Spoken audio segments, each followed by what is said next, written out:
Hey Hogs, this is me once again talking through another one of our techniques I will put in the first day of camp.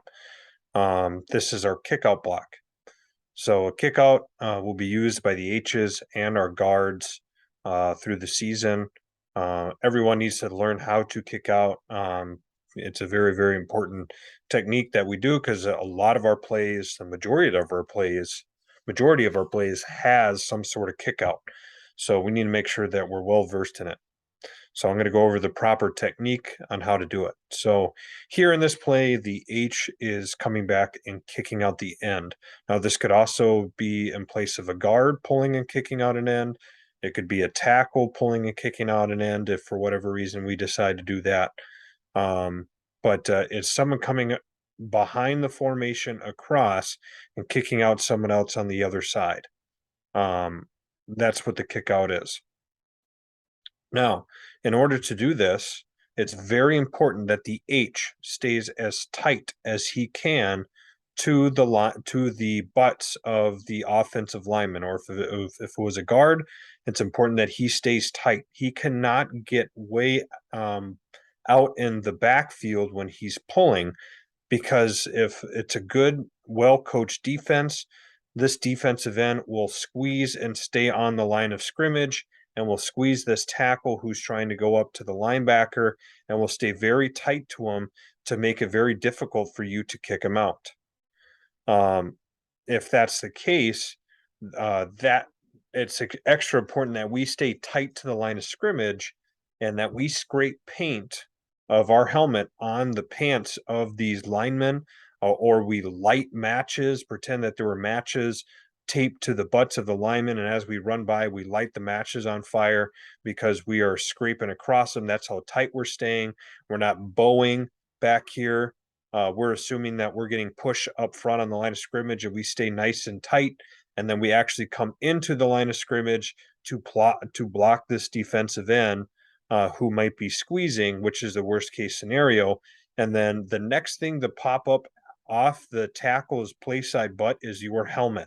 That's how tight you should be. If there's any daylight in between you and the tackle's hip and the H's helmet, we might not get this kick out block done. You need to stay as tight as you can to this kick out, to this tackle. And then after you get there, you're trying to wedge this end out. You're trying to push him out because everyone else is pushing in.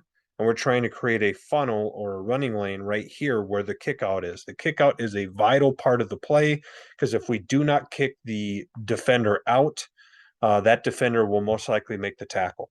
So we need to make sure we stay nice and tight to the line of scrimmage and we kick out the defensive end. The worst case scenario is that defensive end squeezes. Now, if this defensive end runs upfield, we can easily adjust our path going from in to out to go block him. We cannot, however, if we go and bow deep into the backfield, we cannot go outside to in and then try to kick him out.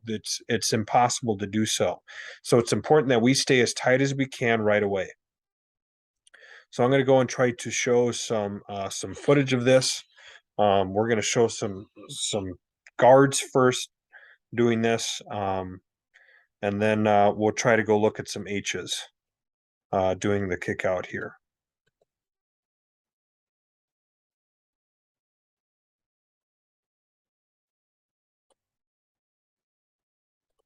Okay, let's watch from this view. Let's see how good this guard does staying tight to the line of scrimmage here.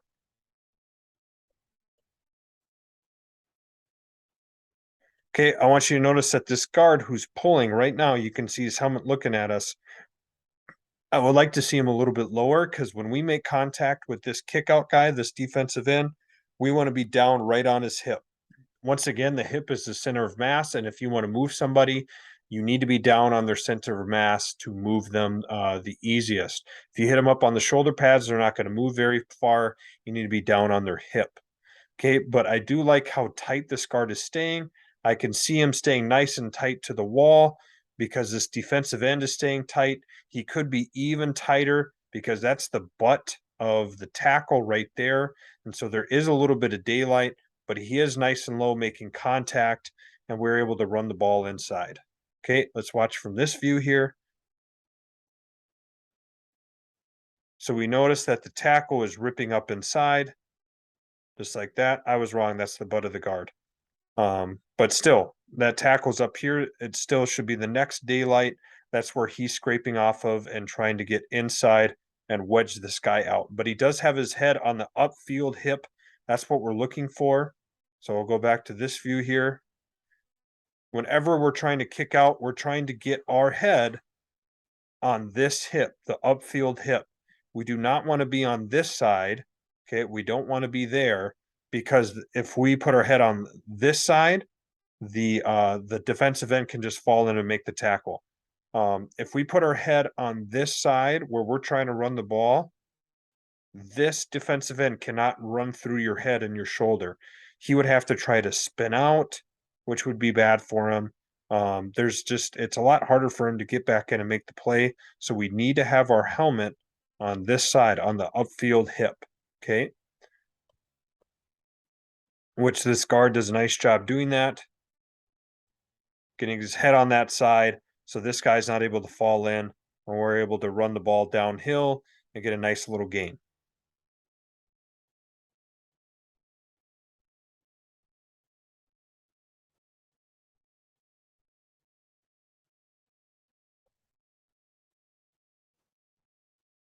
Let's look at another one here.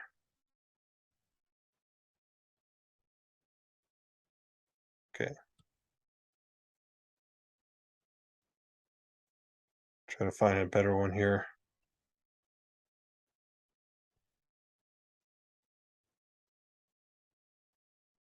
Okay, once again, let's watch the guard here. The guard is pulling and kicking out. So when the guard pulls, I like to see him a little bit more into the line of scrimmage, but I want you to notice that he's tight enough and this guy runs upfield, so it's easy for him to adjust his path to go kick this guy out. Okay, so he's able to get his head and body on the upfield uh, hip and shoulder of this defender. We're able to kick him out.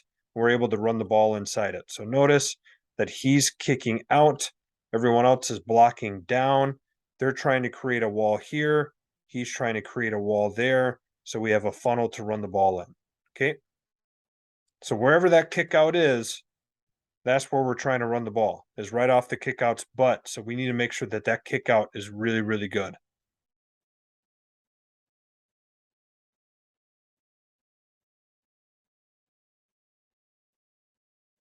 Okay, going to the next one here.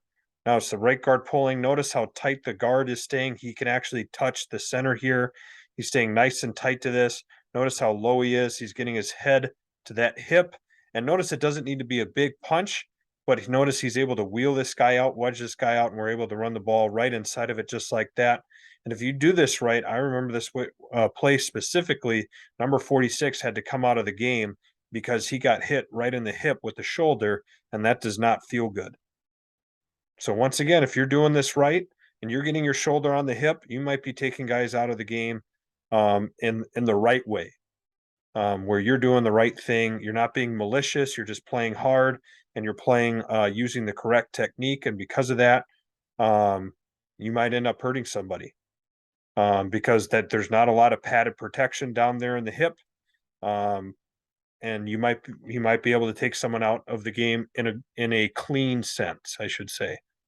We're not looking to hurt people, but if we play right and we play aggressive, that might happen.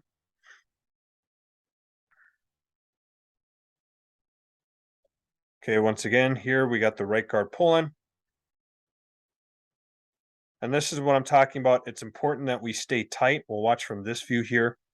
It's important that we stay tight to the line of scrimmage because it's easy to go in to out instead of out to in. So notice that this guard is staying nice and tight to the wall. This lineman runs upfield here. So it's easy for this lineman to readjust his path to go and block that guy. And he really doesn't need to do much. Okay. And so it's really easy to go into out instead of out to in.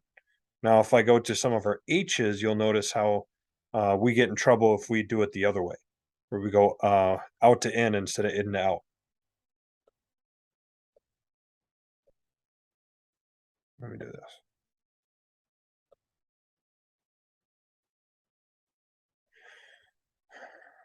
So now we're going to watch our H's from last year pulling and kicking out here. Now I want to watch from this view.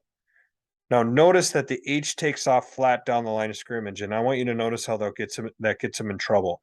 Instead, he should be doing a banana route where he's getting close to the line of scrimmage. His first step is into the line of scrimmage, and he should be scraping paint off the pants of his linemen, because notice when he gets upfield here, his head is on the wrong side.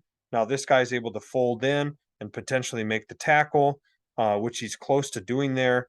And notice that he's just way too high on this block as well. We need to be down on the hip.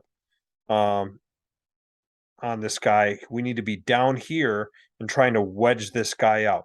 We need to put our body in between where the play is going and the defender. Okay. Here, this guy can easily fall in and make the tackle. I hope you guys see that. That's the way to not do it right there. We need to make sure we stay tight to the line of scrimmage. And it's even more important for H's where they might be a little bit farther off, where they really go attack downhill and get to the hips or the bodies of the offensive lineman. Okay, so the H is going to be coming back here. So it's really important. I like his angle of departure better. He needs to be down into the line of scrimmage, assuming that we're going to get good push, which that's exactly what he does. And his head needs to be right off the tackle's hip. Okay, and this is a pretty good job. The only thing is that he's way too high. Notice he hits the guy up in the shoulder, and notice this guy does not move at all because he's not down where the center of gravity is. Our defender needs to, our H needs to be down by the hip. Notice this guy didn't even move at all. But I liked his path a lot better. Okay, I want you to notice his path is up into the line of scrimmage, nice and tight, and he's able to redirect his path out to go block this guy. Okay, I think this is another example of what not to do here. Notice that this H's path is straight down, parallel to the line of scrimmage. He's not attacking up into the line of scrimmage. And notice that he's not able to block. This is his kick out guy, and he's not able to get inside to out here. And I believe, yep, and his guy's potentially, I think he's tackling our lineman though. But as you can see, this guy's able to fall in and make the tackle. So this is what we should not do. We should not run flat down the line of scrimmage. We need to go attack the line of scrimmage, go scrape paint off the pants of our linemen, and then get our head on the inside upfield hip of that defender.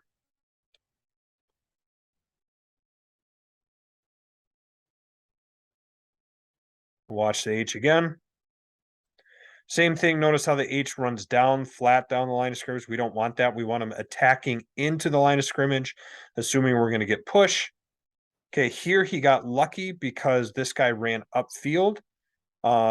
If he stayed tight to the line of scrimmage and this guy ran upfield, he could still do exactly what he's doing now to go block him. But we want to prepare for the worst case scenario. What if that guy stays on the line of scrimmage? We need to be able to block that guy. We always want to block the worst case scenario.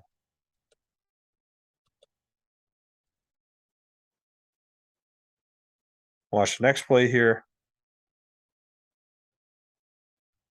Okay, here this is a little bit better angle, but as you can see, this H could still be even faster and attacking the line of scrimmage. And notice he has to start working back upfield to get there, and he does not get his head on that upfield hip because he's not tight. Okay, all he needs to think about is getting his head to the hip of this tackle, and this tackle is going to be moving. So he needs to make sure he stays tight, and then he hits the first ugly thing that comes off the hip of that tackle. But notice that there's daylight in between the H and the tackle. We cannot have that happen. He needs to be tight right off that and kick out the first thing that comes his way from there. That way we can be inside of it and not outside the block. Hopefully you guys see the difference between the two.